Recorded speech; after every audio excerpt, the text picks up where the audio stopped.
Hello, parents. This is Arundel County Public Schools, and you're listening to the Maryland Crabs Podcast. Live from a grungy kitchen table located in Annapolis, Maryland's scenic and historic capital, it's the Maryland Crabs Podcast. With each episode, your hosts, Tim Hamilton, John Frenay, and the occasional guest will dive in and pick apart the stuff that really matters most to you. We're too lazy to actually solve any of these problems, but we can definitely stir the pot. From schools, politics, parking in the fire lane, to those horrible people who drive BMWs. And here with this week's episode, live from the kitchen table, Tim Hamilton and John Frenay.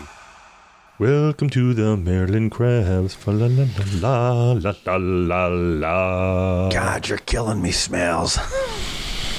I feel festive.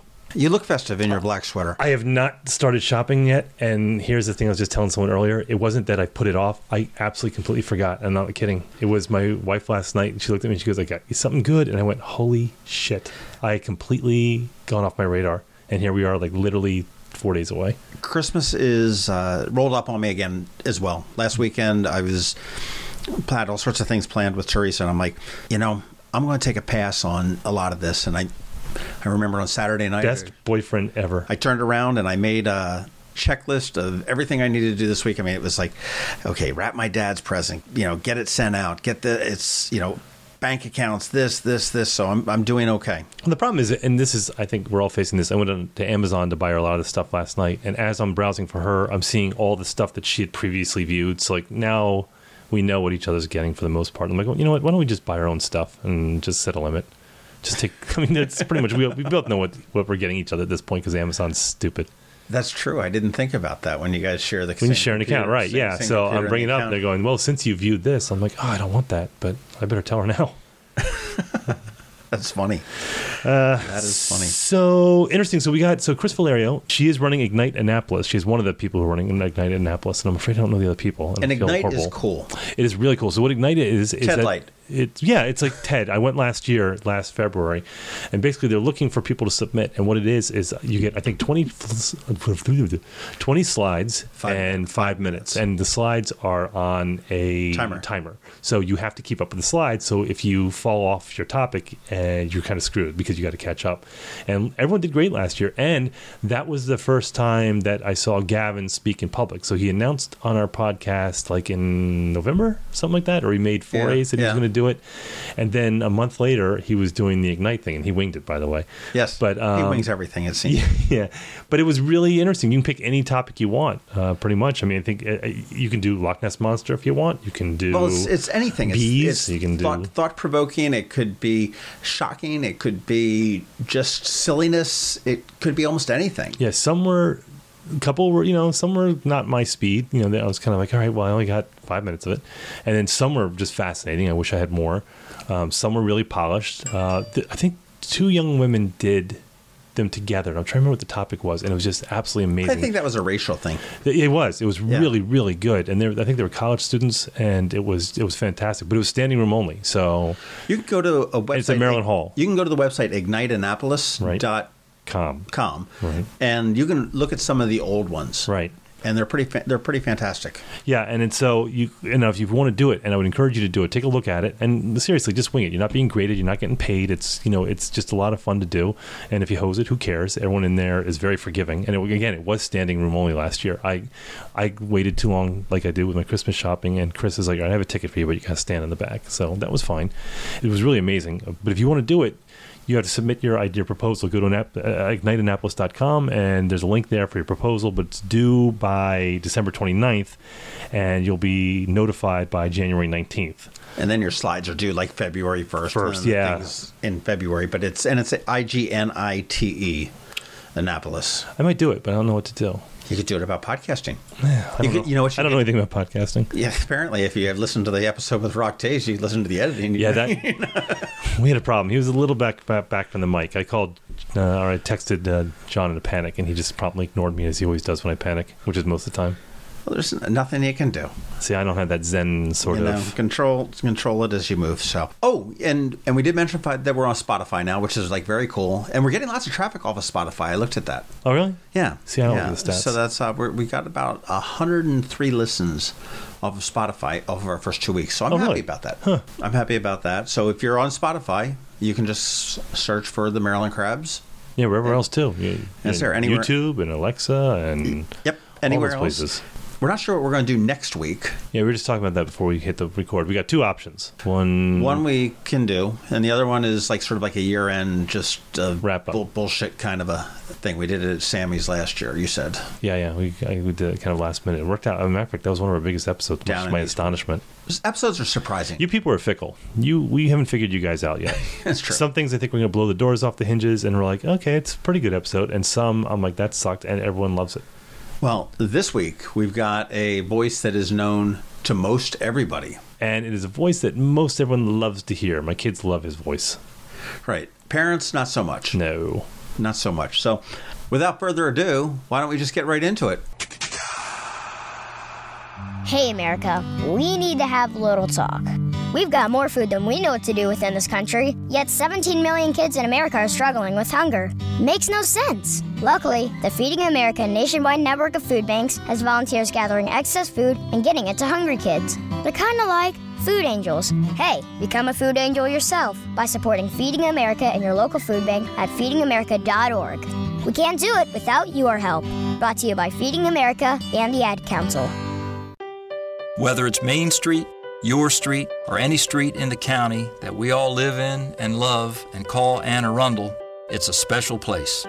But part of living here is having a bank that provides what you need when you need it. So when your plans and dreams call for a bank, turn to us, your neighbor. We're Severn Bank, supporting the community that supports us. I'm Alan Hyatt, chairman of Severn Bank, and it's our honor to be the bank that serves the people of Anne Arundel County. One thing that we never forget is that as a member of this community, it's our responsibility to be committed to helping you and our county thrive. Like you, we live here, we work here, and we play here. Severn Bank, we're here with you. Online at severnbank.com. Member FDIC, Equal Housing Lender. Severn Bank is a trade name used by Severn Savings Bank. We are here from the Commons on beautiful West Street in a crisp December morning. No snow in the forecast, but we have a living local meme with us today. And we have Anne Arundel County School District and Anne Arundel County Public Schools spokesperson Bob Mosier. How are you this morning? I'm doing great. Thanks for letting me be here. Well, thank you for coming out. And it's kind of interesting. I mean, we've talked to any number of, we'll say, government officials and levels of government. And while the school district is not really a government per se, or a branch, I guess it's a department of, but you're really autonomous. And we just sort of wanted to get some, just some insight from your point of view on how the school district runs, what your job entails, and everything else. And I appreciate you coming in, and I'm glad we didn't have a snow day there. You'd have to be that makes two of us shuttling buses or whatever it may be. But I mean, how did you fall into this job? I mean, what's your background? So I grew up in Annapolis. Went to Annapolis High School. Went to the University of Maryland, and it was Annapolis High School at the time? Right. Okay. So my class, I graduated in '82. So we were the first class to go fully through the current building. Okay. So you came in ninth grade? Right. We were never in the old building. 10th grade, because then ninth grade we're still in junior high schools. So I went to the University of Maryland, left there with a journalism degree, worked 6 months on the Eastern Shore in Cambridge at a paper called the Daily Banner, a really small 5-day-a-week paper. Then came to the Maryland Gazette doing sports still. Moved to the Capitol, spent 5 years there doing sports. Then I moved to news, then spent 12 years as editor of the Maryland Gazette. And then this job came open and I applied for it, and I've been here 11 years. How long have you been in as a spokesperson? Who did you come in? This is my 11th year. So who was the superintendent back then? That was Kevin Maxwell. It was Dr. Maxwell. I came in October of 2006, and he got here in July of 2006. No, Maxwell? Mm-hmm. So you weren't here during Eric Smith? No. Oh, really? Okay. I see so many people who cut their chops in journalism that, it's an exciting sort of thing. I mean, I used to work in news too, and the adrenaline and just kind of the news cycle. And then after about 5-10 years, you're like, nights and weekends and holidays, this is great. It was interesting. I mean, I wasn't looking to leave. I did sports for 6 years, and then I did copy editing and page design, and then I did, I was editor of the Gazette for 12 years, and had a daughter who was young at the time. And, we had encountered some frustrations at the paper with trying to cover some stories at the school system. Right. And stories that we thought were positive stories. And frustration how? Frustration in access and those kinds of things. You just weren't getting the information that you wanted. And it was the famous story I tell everybody is we had a feature called Teen of the Week. As a twice weekly paper at the Gazette, it's mostly positive news. It's a community newspaper, and so we had a feature called Teen of the Week, and these are kids who don't necessarily get in the paper for anything else. Right. They're not the star athletes, they're not the valedictorians, but these are kids with really cool stories. And there was a musician, and we wanted to get a picture to go with the story, and we went through all kinds of roadblocks. We couldn't take pictures at rehearsal, we couldn't take pictures during the performance, we couldn't do this, we couldn't do that, and we ended up with a picture. She was a clarinet player. We ended up with a picture of her in her school uniform outside the school, just standing there holding her clarinet. I said, that's just not, doesn't seem right. And so when this opportunity came up, I thought it a bit hypocritical to have complained about that kind of stuff and not at least see if there was something I could do to try to help fix that. Yeah, well, I think that being on that side, like right now especially, you see journalists taking a lot of heat, and which, I think people like you and I who had a background in it kind of resent, and John, who currently does it, kind of resents because you know what a hard job it is.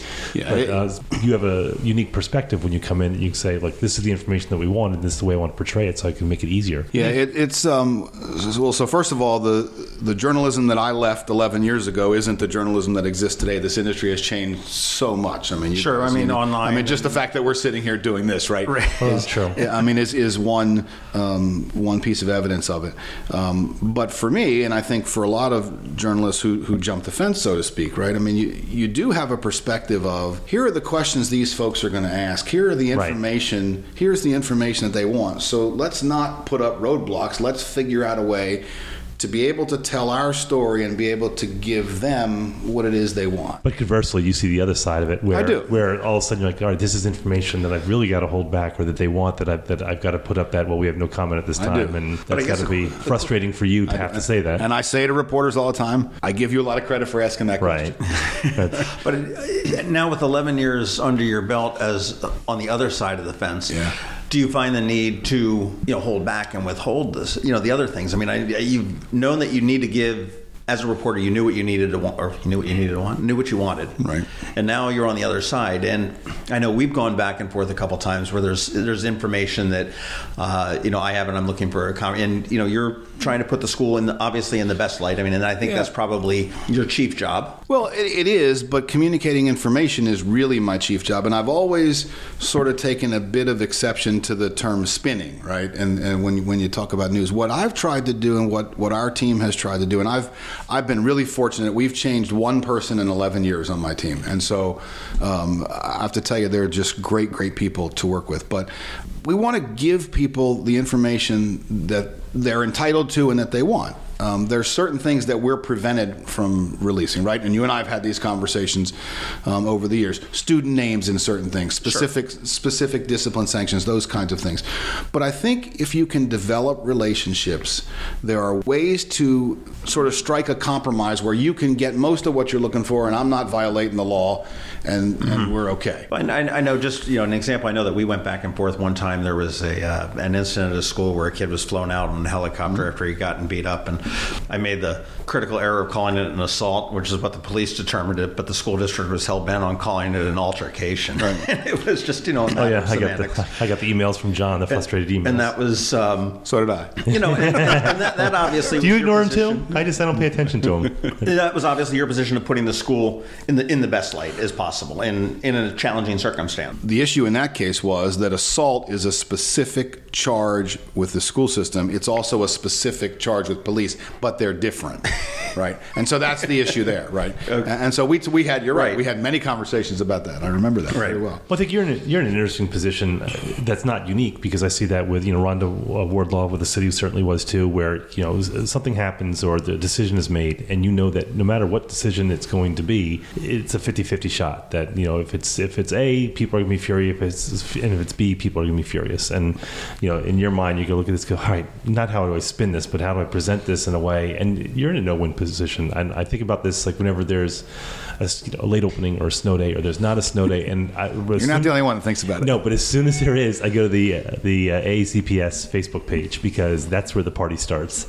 And right there, that's when people are like, thank you, Bob, you're the best, or what the hell are you people thinking, or you'll think about the teachers. And we've often thought about offering popcorn to people who read that page. Oh my God, it's the best. I go there no matter what, and just to watch the parents and the staff go at it. And it's funny how all that has evolved. And, somebody said to me one time, how do you try to please all these people with a snow decision? And I just say, really honestly, we don't. Yeah. I mean, we don't. We have to take the information we have and make the best decision we can for 82,000 kids and 10,000 employees. And so that, for you who may live in one part of the county, may be far different than for you who lives in a different part of the county, right? Because we're really diverse weather. Let's take a step back. Let's talk about how the decision. Okay, we're coming into, or actually we're. I picture Bob just driving around at 4 a.m. going, I don't know. Yeah, that doesn't happen.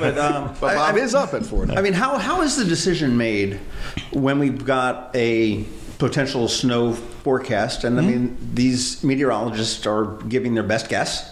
That's the key word. There's no science to it. I mean, it's in Annapolis, I know, lives in this little bubble. I know Justin Burke has said, it's the most difficult thing to forecast because you've got the warm water of the bay coming up and you've got the cold from 95, and sometimes it just goes.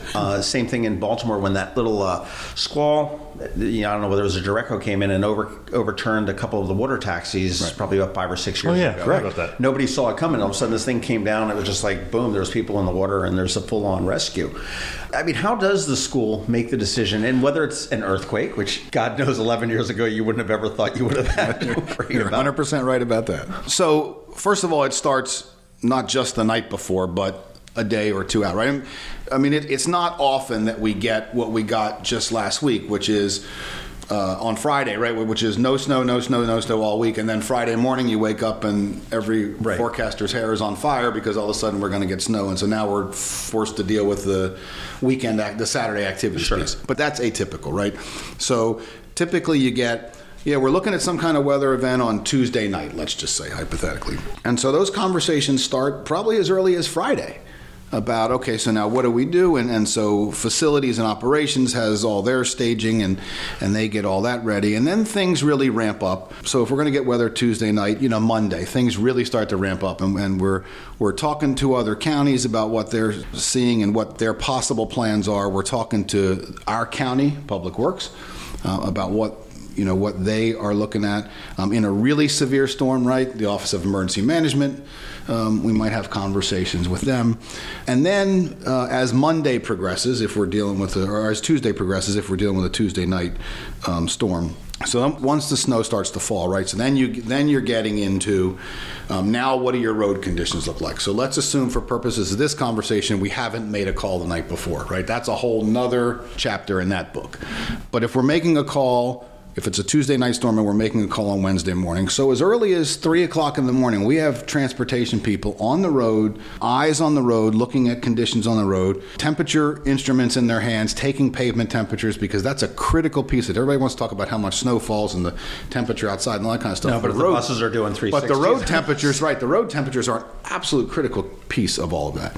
And so we've got that information, and there are more conversations with State Highway and the county and other jurisdictions, and by 4 o'clock or so, 4:15, a recommendation is put together for the superintendent, who ultimately makes that decision. And then if we're closing, then we have a whole messaging system. Okay, so the superintendent is the one that actually makes the call. Correct. I mean, it's not done by a flunky. It goes directly to Dr. Arlotto. Correct.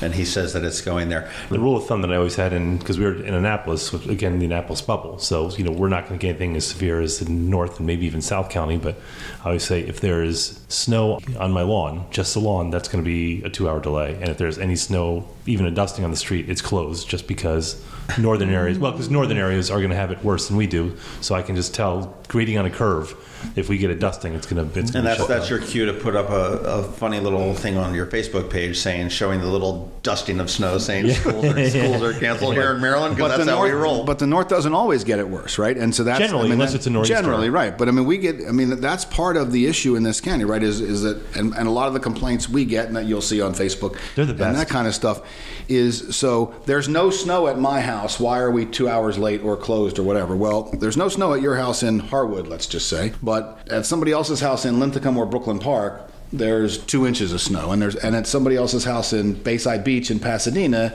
there's 1.5 inches and there's some ice, right? And so we don't have a sectioned transportation system. We have a countywide transportation system. And with our magnet programs, right, we're taking students from Harwood. This goes to what we were talking about on the road over here. To the Glen Burnie Biomedical Allied Health Program, right? I mean, because we were in the car over here, and I said, why don't we just have North County, South County? Right. That would solve it. Right. And we solved your problem for you right there in the car on the way over here. We did, here. Except if I close the Glen Burnie cluster, right? So then the student in Harwood who goes to the BEMA program at Glen Burnie doesn't go to school, right? So that works. But if I close the southern cluster and the Glen Burnie cluster is open, now what happens? How do you get the southern student into Glen Burnie and how do you message that so that you don't create sheer panic among 82,000s? That's apparent. Yeah, because I think every county thinks they're unique, but when it comes to weather, I think we are pretty unique, except for Calvert County would probably be something similar. We are. But if you go to Montgomery County, first of all, we're in North-South County, so. Right. But if you go to Montgomery County, we're not that unique. Baltimore's that way too. I mean, they've got that Hereford zone, and I mean, they split their thing. They say, hey, the Hereford zone, I think is what it's called. I don't know. Is there much difference in Baltimore County? As incredibly up north on 83. Oh, maybe. Yeah, I mean, and we're often sort of. I mean, if you just look at today, right? We're on that rain-snow line, right? I mean, so Baltimore City delayed, Baltimore County delayed, schools north of us delayed, us, Howard, Montgomery, PG. Nobody did anything. Eastern Shore all delayed. Well, you talked about the buses and road temperatures and everything else, and a lot of times I've heard rumors it was about the walkers, the kids that are walking on sidewalks. That's a big part of it. So, I mean, notably, I guess it's after a large snowstorm where there's no place to put the snow but the sidewalks, and the plow trucks are coming down and whatnot. And that's how much of a factor does walkability play? Walkability plays a very big factor. And so, first and foremost, our responsibility as a school system are school lots and driveways, right? That's what we need to do. Then we work with... And that's contractually, for lack of a better word. Right. We have a couple of pieces of equipment, but contractually, we contract out a lot But I'm of just stuff. saying that's in the realm of government and public services. Correct. You're responsible for your property. Right. And then Public Works, they take the roads, right? And State Highway takes the state roads and that kind of stuff. And so the message we try to get out as often as we can is it's the responsibility of homeowners to clean that sidewalk in front of their house. Now, do we go out and inspect that? No, but we have people who are, going to look at schools and they note sidewalk conditions and that kind of stuff. The big thing for us with walkability is what do the bus stops look like? So if the plow hasn't piled all the snow up on the bus stop at the corner, right, then we're in a lot better shape than if that has occurred, right? And so because we don't want children standing in the road. Right. True. That's the worst possible scenario. And so you go around and you look and you make the best decision that you can make with the information that you have. And is it a perfect system? No. Is there a perfect system? No. So you make the decision and I say jokingly, but you let the criticism begin. Do you guys do you contract out with a meteorologist specifically for the thing, or do you just sort of pretty much follow whatever's... We contract out with a weather service that provides us reports every 4 hours or so. And that's specific to Anne Arundel County? Mm-hmm. Specific to Anne Arundel County. And then we're talking to the county, right, who has their own sources of information, and State Highway and other school systems. And then you get together in some rooms, roll some dice. And throw a dart at the wall. see what goes on. So you take a lot of heat regardless because you're the... No, you do. Yeah, because you're the face of it. I mean, when I go to that page on Facebook, on cue. That's me. That's me and my kid. So it's always fun. It's funny to me how many people are addressing Bob specifically on the Facebook page. Do you ever read them? I do. I do. Oh my God, you're a masochist. So one thing is that I don't take any of it personally, right? You can't. I mean, that's just, you would be a masochist to take it all personally. Yeah, right? I would. And I do. And so I tell people all the time, they say, well, how do you do all this? And I say, I just put my head on the pillow at the end of the day and hope that I know that I did the best I could that day, right? And I don't make the call, I just communicate the call. And I've become this face of this for whatever reason. You gotta feel good on the days off. Thank you, Bob. Right, You've got T-shirts, man. I know, I have T-shirts and all that kind. I get no royalties. Let's be very clear about that. My kids were going on about the parody. They were just going, they thought that was hilarious. So I told them I was coming in today, and they're like, the guy who did... that was a last-minute thing. It has sort of been rumbling around in my brain for a while. People who don't know, we're talking about the parody on the Adele parody 2 years ago. Yeah, and so I thought, well, this would be kind of interesting. And I can't sing a lick, as all of you now know. But so I said to my daughter, I posted on Facebook, and Bob's drunk. Yeah, I said to my daughter, who was a junior in high school at the time, and I said, "Hey, what do you think about this?" She goes, "All right, that'd be cool." And I'm like, "Oh, really?" So we did it in 10 minutes. I mean, it was not any large scale production like this, right? It was not equalizers and cables. Right. It was a cell phone and a computer with some lyrics on it, and so we did it. And it was, I mean, it really is bizarre. In 11 years, it is the single biggest misjudgment I've made about coverage of anything, because we did it and we sent it out to our parents, and I just thought, well, this will be, because we had like 3 days of snow in a row, remember? Right. And it was, and I thought, well, this will just be funny for our parents. And then all of a sudden, Channel 7's on the phone, and the Washington Post is on the phone, and CNN's putting something on their website, and I'm like, really? Well, you should have seen that coming, because you see the videos every summer. Usually there's like a headmaster of a boarding school does some sort of a rap. Yeah, we ain't going to school today. Yeah. So I mean, that was the worst rap ever. That's what I say. It just, I just didn't. And then so my daughter was, oh, this is really cool because she's talking to the Washington Post. I'm like, it's not all it's cracked up to be. Yeah, I was going to say talking to the Washington Post. That wears thin, just ask Trump. It was just, so then that spawned all this other stuff. But I tell you, the T-shirts are cool because the proceeds from them help send students from the Center of Applied Technology South to the Skills USA competition. Oh, that's cool. So that's really cool. Absolutely. And that was all Cat South's idea. They did it. They called and said, do you care if we do this? I'm like, no, go right ahead. Look, if you can help kids, go ahead. With the exception of Sean Spicer, maybe, I've never seen a spokesperson who is as well known by the constituency as you are, to be honest with you. It's bizarre. I mean, not just because of that, but because you are... sometimes, and it's just strange. You're a voice that when my kids hear your voice, when they hear hello parents, that is it right there. That's just the excitement. Because when we were kids, I grew up listening to WMAL because you had to sit there and listen to your school be or watching the TV scroll. Right. And Arundel is so difficult to watch that because it's like the first of the alphabet. Right. You have no idea. It's like W. Yeah, you're at Garrett, right? That's Baltimore. What the hell? But if all of a sudden my cell phone blows up, my email goes, and our house phone goes all at the same time, like, it's Bob. What's Bob up to right today? And it's funny is that for the most part, unless there's something very critical going on in the county, you're faceless. Right. That's right. I mean, you're the which guy, is good. That's probably a better thing. Actually, you're the guy that writes the letters home. That's it. You're the guy that makes the phone calls. But unless there's something critical and you're seen on the news, and there have been issues that have done that. 11 years. What are your highs and your lows? I guess I'll start with the lows. I mean, anytime we lose a student is really hard for me. And it has been hard, having my daughter's now a freshman in college. And so she's been in the system the whole time that I've been here. And that's by far the worst. It's just, to see families first and foremost, but to see teachers and students, it's just really difficult. One thing that's so difficult to, not difficult, but a lot of people don't realize, and I certainly do, because I can remember some of my teachers, and I'm like ancient, but third grade, I remember Mrs. Akeley. Their teachers, my daughter still remembers in Mrs. Davis in Central Elementary. She talks about her often. She's subsequently retired, and there are teachers that make such an impact on students. And I know that students have the same effect on teachers as well. Because there's teachers that will come out. I mean, there's plenty of, I want to say anonymous students, but non-memorable students that go through the system. When you've got 84,000 students in a school system, that's expected. But there are some that really do. So, I mean, it does impact. I know that. I mean, you form those bonds really quickly, and teachers get involved with kids, and the reverse is exactly true. And so we've had teachers pass away, and you have to send additional counselors to schools because kids are just distraught, and it's a really tough thing to watch. My mom's on one of those teams. She's on those counseling teams. Oh yeah, and so if something happens, they send this team to the school to help the kids along. So the flip side of it, the high part of it, I'll start with that, and it'll seem strange for a second, but to watch what our people do every single day, to watch these counseling teams go in and talk to students and help them through this, it's just unbelievable. And I really do wish there was a way we could show that to people, right? I mean, you can't because of all the confidentiality stuff. But I wish there was a way we could. I wish we could, and we try every day.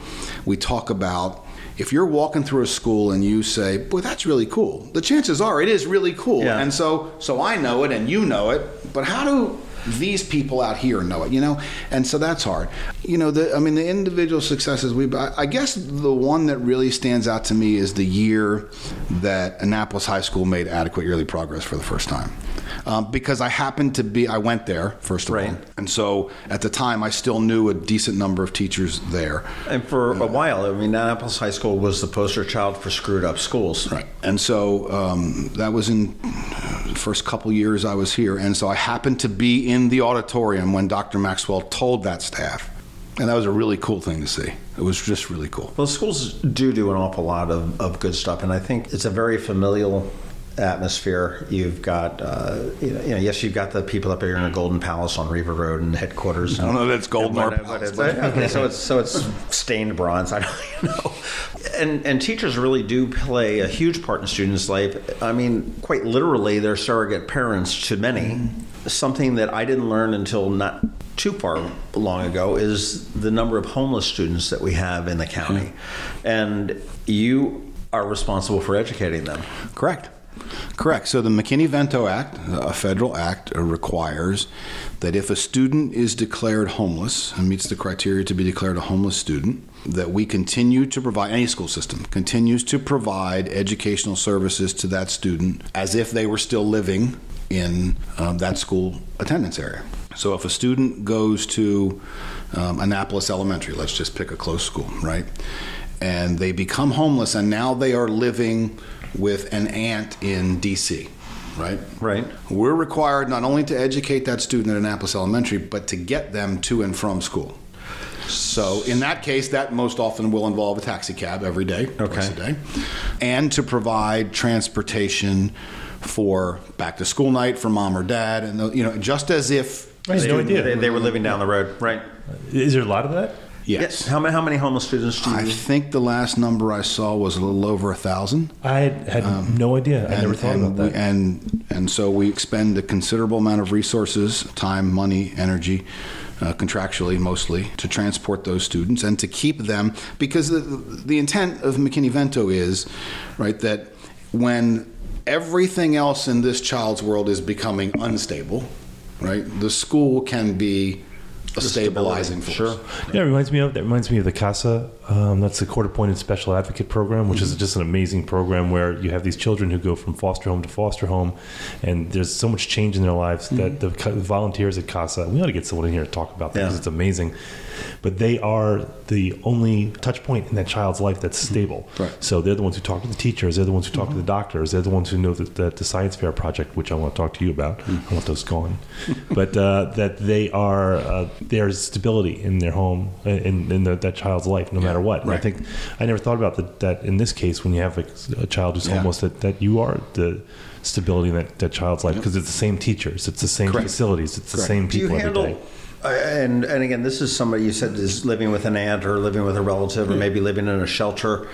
Do we have any children in the school district that are living in a homeless camp that are living in, and if we do, how do you? I don't know for sure, but I wouldn't be surprised, is I guess the best way to answer that question.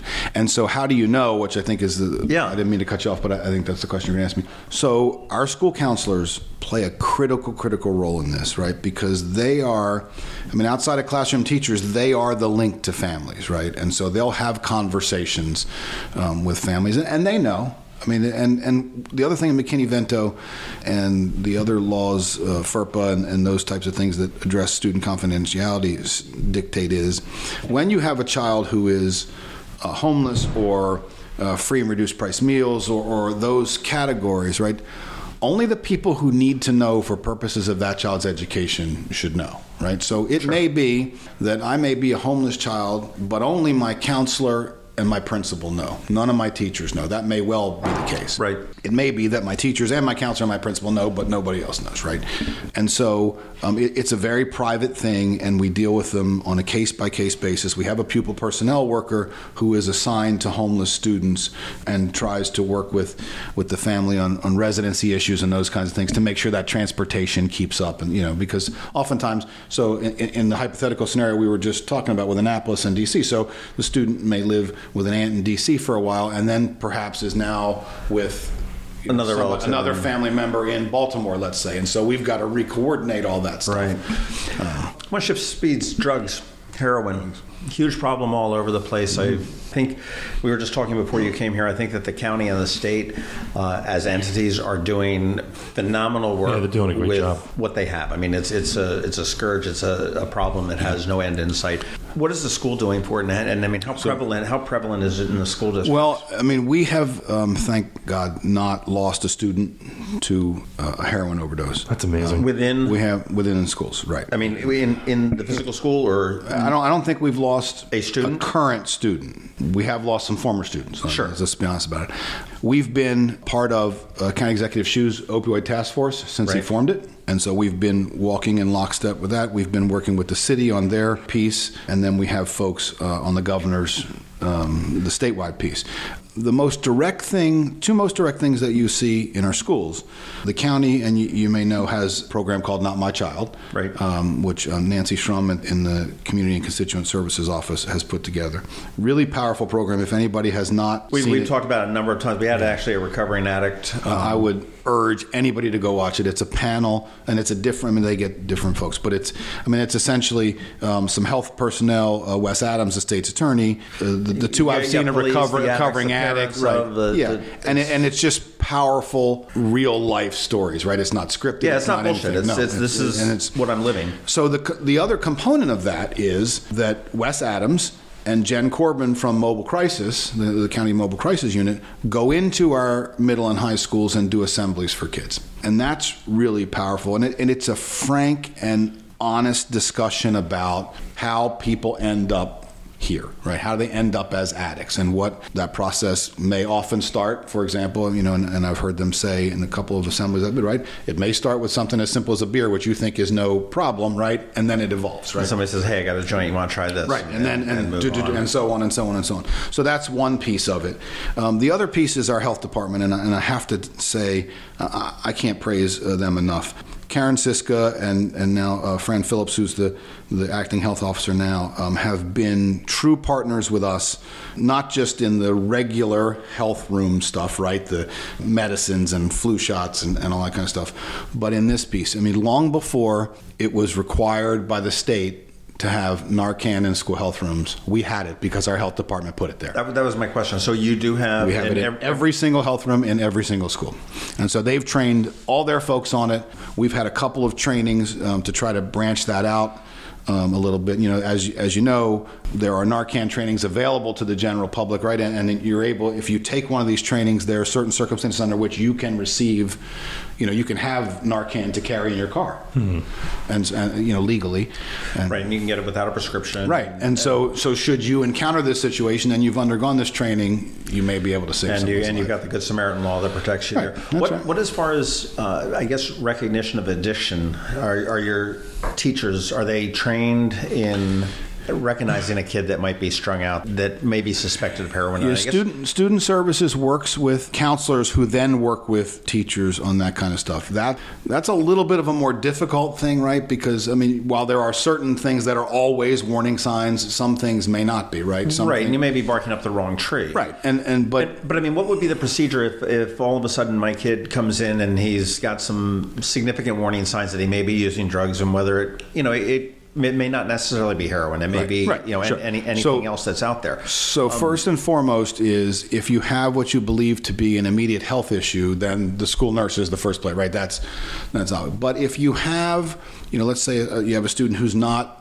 an immediate health risk, but you suspect something is up, it's much the same process as if you suspect the student is showing signs of abuse, for example.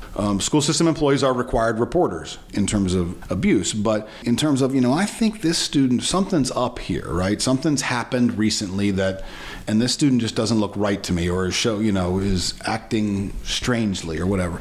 That's usually a conversation with the teacher and the counselor and an assistant principal or principal, and then mom, dad. Perhaps the parents. Okay. Yeah.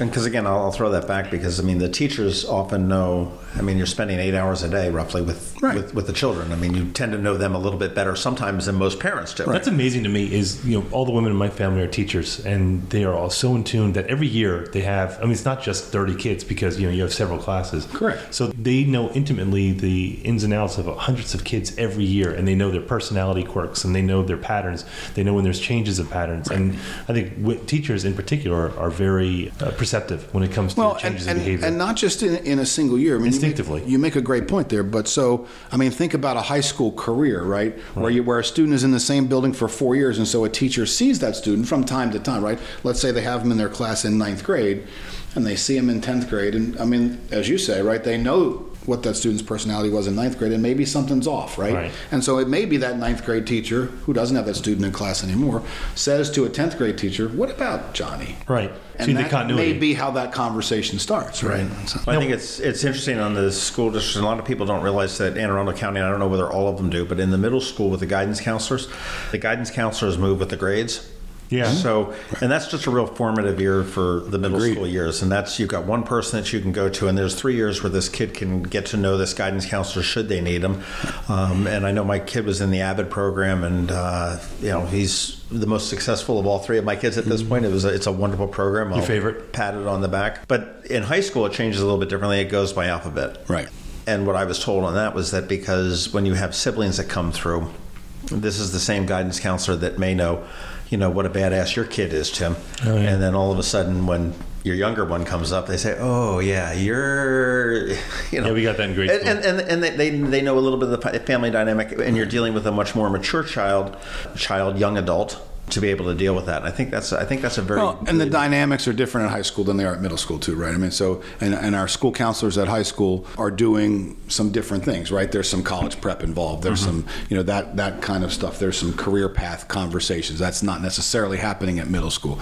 I can tell you at middle school, I had my daughter had the same counselor in 6th and 7th grade, and then she left and a different. Certainly. No, I take that back. She had the same counselor for all 3 years, but and we went through a tough time when my mom passed away, and she had a tough time with that, and having that familiar face was critical for her. Absolutely critical. So we've seen an influx, and we've talked about that a lot just because living here in Annapolis, we've seen the dynamics change, and there's been an influx of immigrants, especially from Central America, El Salvador in particular, and that's been over the last 10 years, because if you look at the census from 2000 to 2010, I think we quadrupled our Latino population, and in Annapolis, I'm just using that because I know the numbers. It's anywhere between 17 and maybe 23% of the population, and so going into Baltimore, you're seeing, or towards Baltimore, you're seeing the same, especially in any urbanized areas, and you're seeing in South County because there's so much agriculture there, and they tend to be agricultural workers.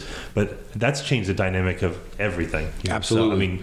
So, and for schools, it's a little difficult because you can ignore the population boom if you're in any other industry, except for the education industry, if you want to call it that. Right. But because they're in your schools, and you have several layers. Like you have kids who are brought here and they don't speak English. My daughter has kids in their class that they're fresh here. They don't speak English and they're having a tough time adjusting to the culture.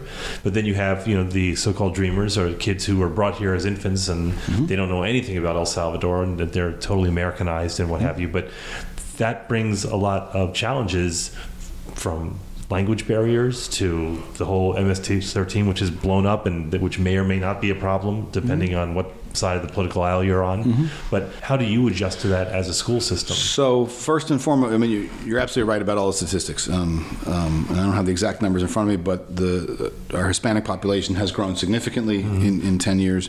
The number of English language learners has grown significantly in 10 years. So that said, we have an obligation, and some folks don't realize this, and when DACA was going around and all that kind of stuff, we got all kinds of hate mail about why are we educating illegal immigrants.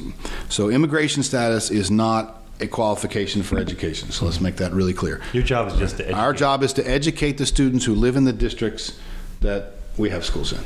Right? We don't ask how they got here, when they got here, any of that kind of stuff, right? So that's federally, that's federal law lays that out. Is there an age limit on students? 21.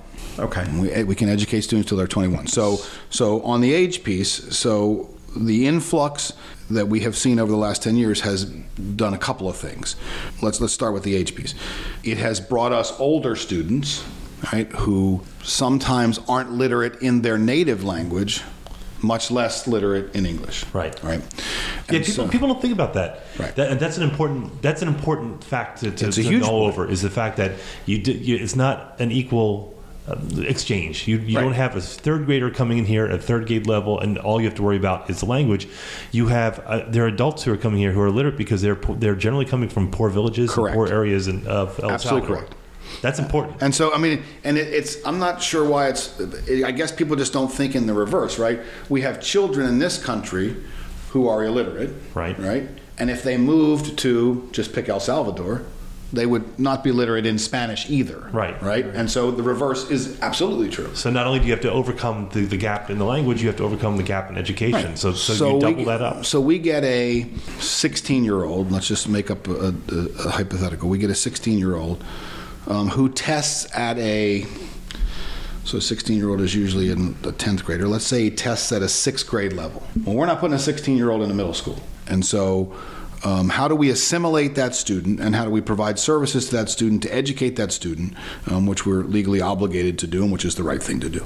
So we've created at Annapolis High School a thing called the Newcomer Center, right, which is for overage students who have multiple significant barriers, may not be literate in their own language, much less English, right? And so they're getting more targeted services. So that's sort of the age piece. We can keep them till they're 21, through the year that they turn 21.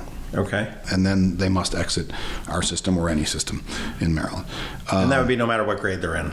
Correct. Okay. Correct. We can't keep them past 21. The other piece is the resource piece, the general resource piece with this influx. So our English language acquisition teachers have an average caseload of 49 kids. I mean, you think about that, 49 students. So that's one issue, trying to tackle that issue. Another issue is trying to help the parents or relative grandparents or whatever of these students. And so that's bilingual facilitators, and we have 19 of those. So over the last 10 years, we had 1, 2, 3. So 7 of those 10 years, our school system got maintenance of effort budgets. We didn't get a penny more than the county had to give us under former County Executive Leopold. And so that takes its toll. And part of the caseload issue that you see now, our school counselor caseload is also pretty high. But part of that issue that you see now is the domino effect of maintenance of effort for 7 years. That changed under County Executive Newman in the budget that she did, and in the last 2 years, County Executive Shue has provided us with funding over and above maintenance of effort. And so we've worked really hard to establish and maintain and enhance relationships at the county level particularly, because they are the major funding source for us, and that's paying off. But it's a big ship to turn around. What is going forward now and going forward? What is the largest challenge or challenges that you see on the horizon or that you're dealing with right now? I mean, obviously, we talked about the opioid epidemic. We talked about the growing, we'll say, non-native English-speaking students. We got homelessness and whatnot. We've heard about gangs in some of the high schools. I mean, what are the big problems looming for Anne Arundel County Public Schools? Well, so I'd say two things. One, the achievement gap. That won't be a surprise to anyone. It is at the forefront of every single thing that we do, is to try to close those gaps where they exist. Part of the achievement gap has come about because of what we term the opportunity gap, right? Where students haven't always had those opportunities. You know, it's funny. There's a guy named Alec Ross that's running for governor. Probably not very successfully because he's just a very small candidate there. But I really like 4 foot his, tall, just tiny. His sort of platform. He was talking. He was a tech guy and was in the Obama White House and went in to teach in Baltimore city schools. He went to some of the worst schools, and he said, "We've got so much genius in these schools. What we don't have is the opportunity." Right. And, you know, you've got these kids that can do this, but they can't move on there. And so you see things like our EEE program at our elementary schools, right, which is enhancing elementary excellence. And it's providing another content area for our students. So it's STEM in some schools, it's arts and humanities in others. Right. And we're getting these students to look at, just take STEM, for example. We have elementary school students, we have kindergarten and first grade students doing engineering experiments that they don't really know that they're doing. Sure. Right? It's just fun stuff to do. It's just fun stuff to do at school. But they're understanding wind propulsion and this kind of stuff. And so that's really cool to see. But that gap is, I mean, no one's going to rest until it's closed, but, you know, it's a tough thing because it has many different tentacles to it, right? And so that feeds into the second piece of what you were just saying, is part of the issue with the gaps comes in addressing what are an increasingly number of varying needs of students, whether they be social emotional needs, whether they be issues with addiction and those types of things, whether they be intimidation and bullying from folks who may be members of gangs. You know, schools are, this is no secret to anyone, schools are being called on, you said it earlier, right, to be more of mom and pop. Sure. In a lot of cases. And so...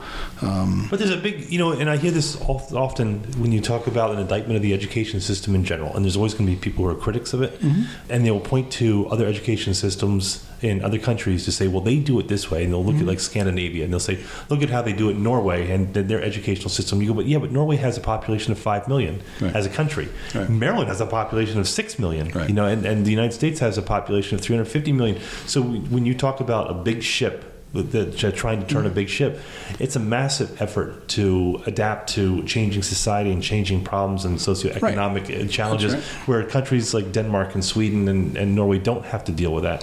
And a lot of the problems that we're talking about today aren't new. And you can point to some high-performing countries academically that don't educate all their kids. True. Right? Yeah. Which we do. The other thing that has to happen, I think, is we have to have some kind of a mindset change, right? And we have to be open to new things as this all changes, right? And so the role of educator has changed, as we've talked about a little bit. But I'll just give you an example. And I'm not advocating this. I just give you one example. That was your retweets are not endorsements. That's right. That's right. Right. But so if you look at every now and then the year-round schooling thing comes up because people talk about the summer slide, right? And so over the summer, kids forget what they learned. Okay, so now we just made summer longer. And God knows I don't want to get into that discussion. But coming up on the next podcast. But the reason that we have the school calendar we have now is because it's built on an agrarian culture, right? Because in the summer, that's when you do all the farming, right? That's okay. Well, that's not the case anymore. And so do we have the mindset to move that around? Is the summer slide, for example, right? And I'm not the educated person, but is the summer slide important enough that we fix it by trying to address this? I don't know. And you get pushback no matter what you do. Oh, sure you do. We've heard a lot of people talk about, you know, the early school days and how they're starting so early, and the studies that say should start later. And we were talking about on the way over here that saying, okay, just push it back then. What's the big deal? But then you talk about, well, you have to move 3 levels of education of students a day, and you're using the same buses, and it's a domino effect. So look at what a 15-minute shift this year did. Right? And look at the number of complaints this year by moving 15 minutes. And so 15 minutes gets our high schools to 7:30. And so the folks that start school later and others would like us to go another hour. would like us to go to 8:30. Right. All right. And so what we said last year in the, as the board was considering this is 15 minutes doesn't sound like a lot. And Montgomery County and Fairfax County, who came to our forum, said that. They said it doesn't sound like a lot, but you're putting way more cars in way more traffic, right? Or way more buses in way more traffic. Well, the solution to that is what? About $10 million worth of buses, right? About that. And right. then another 300. So, but I would point out to you that a couple years ago, the superintendent included in his budget, his recommended budget, an $8.1 million plan that would do exactly what Start School Later wants. And Start School Later opposed it. Because the middle school parents would have started last.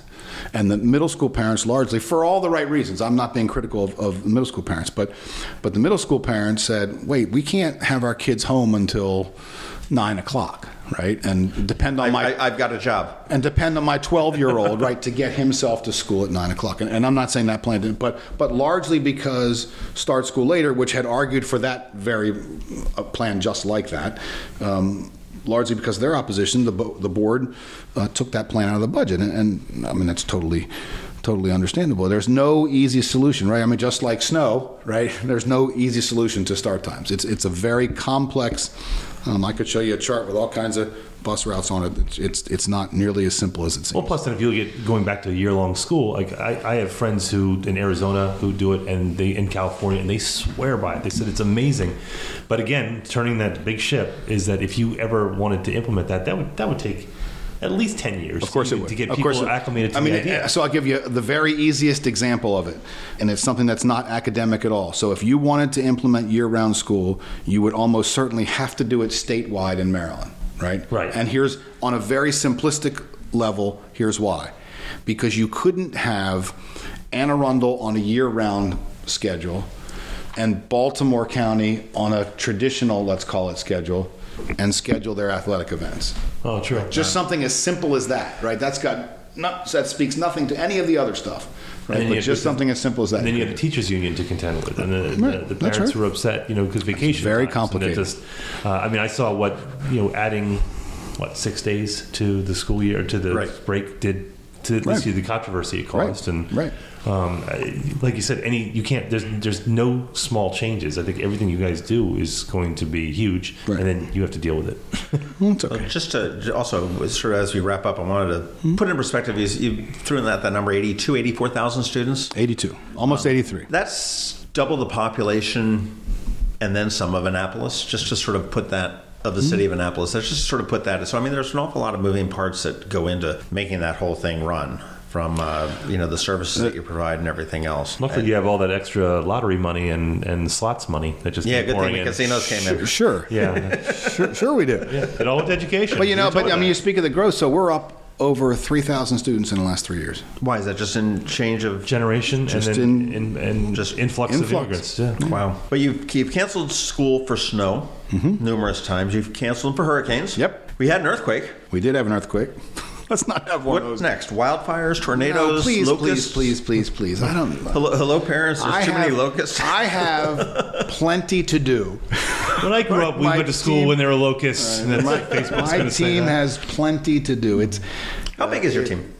6 people. So I have an administrative assistant. I have 2 folks who deal with print and broadcast stuff. Then I have an online communications specialist and a manager of web services. Okay. And they're just awesome. I can't say enough good things. How do you do? What's the mechanics? I know we're getting tight on time, but I'm curious. So when my cell phone and my landline and my computer all blow up simultaneously. I'm dialing those myself. My finger gets me. I know you get. It's almost like Nancy Sinatra retweeted you. Yeah, but I did. So we have just real quick. We have a contracted. We contract with a vendor, Blackboard, and they have a system called Blackboard Connect.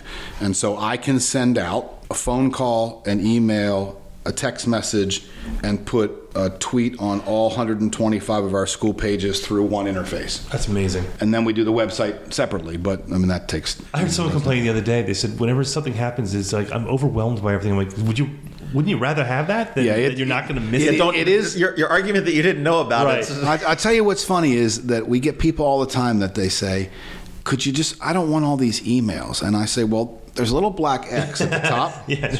And you could just click. I'll tell you, okay, last thing, and this used to frustrate the hell out of me as a parent. I'm Science sure fair as projects? a parent. No, how many kids do you have? One. Okay, it didn't frustrate you. It will frustrate you. Science fair and everybody I talk to is the first start of the school year.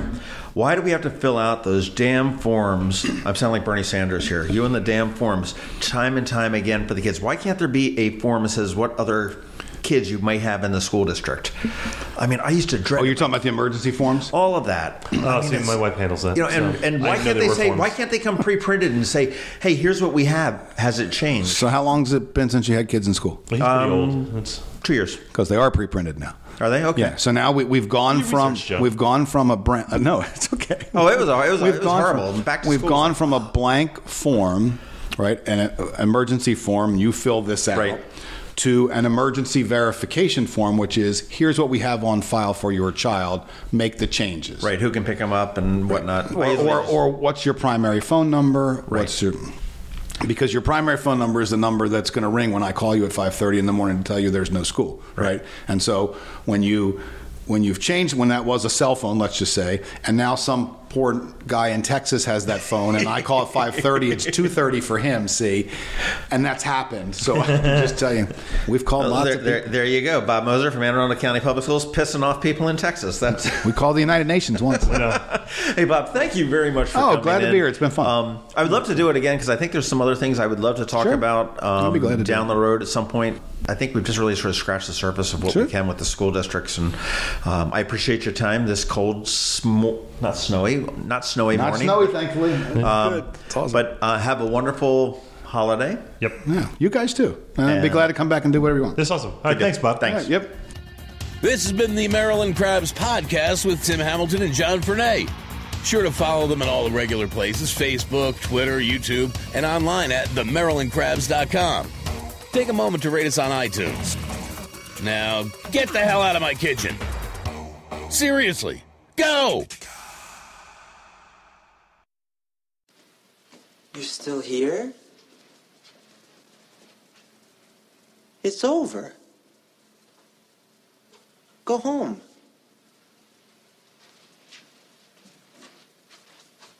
Go.